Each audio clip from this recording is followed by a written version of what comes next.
Hey everybody, this is Paul with CDA. We're going to go ahead and show you a feature that we have that is called flat rate pricing. So what is flat rate pricing and why do we have it? Well, the reason why we have it is there's a lot of companies out there that do a lot of COD work, and what they do is they give the customer a quote, a flat price for a said repair. And the way that it works is that in this case, the company that's doing the COD work does not want to show the itemized labor breakdown for pricing, and they don't want to show the itemized labor pricing breakdown for parts. So there is a way to do that. You want to use it cautiously. And so let's go ahead and take a look at how that's done.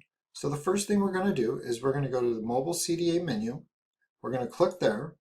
And then what we're going to do is we're going to click on Mobile Preferences. And then what we're going to do, we're just going to bring it up. We're going to look right here. On this checkbox it says Default to Flat Rate Invoice. And then let's just read this red text. Customer invoice will not show itemized pricing. So we will not show itemized pricing for labor. We will not show itemized pricing for parts. Now the one thing you do want to keep in mind is for parts, we will not display the part number as well. So the reason why we don't display the part number is so that the customer doesn't go look up the part and say, hey, why is your part show such a significant difference than the flat rate pricing that you are giving me? And so again, we have flat rate invoice. We won't show you itemized labor. We will not show itemized part pricing, and more importantly, we will not display the part number.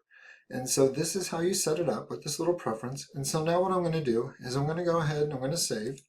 And right up here, I'm going to pull up a split screen and I'm going to show you what this looks like and how it's implemented on the mobile side. So let's go ahead and take a look at that. Okay, everybody, so here we are. We got the claim up. And what we're going to do is we're just going to go ahead and show you a few things before we get to the invoice. So we're the technician. What we did is we went ahead, we added some parts, we added the part pricing, so we see it there. And then what we did, just so that you could see some other pricing, we're going to go to totals. I'm moving kind of fast. We're going to show you the labor, we're going to show you other charges, and we're going to show you that a payment was taken as well. So now what we're going to do is we're just going to tell the customer, okay, customer, we're done. Go ahead and sign for the invoice. Now remember, the customer was giving a flat rate price, and so the customer is just going to go ahead and sign for the work order. So we're just going to go ahead and say complete the claim, and what we're going to do is we're going to have the customer sign it, and then I'm the tech, I'm going to go ahead and sign it, and what I'm going to do is I'm going to click sign.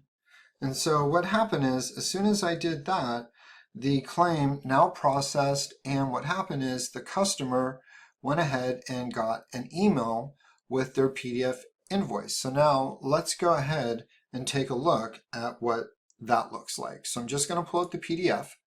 So here's the PDF, and what I want to point out is exactly what the invoice is going to look like with the itemized pricing. So you notice we have labor. So it's just, we're saying we did a diag. Notice we have no cost. More importantly, let's just take a look at this. We ordered one part, we ordered two parts. Again, we gave them flat rate pricing, flat rate invoice. Notice how there is no part number. But here's where everything happens. So we see that there was tax.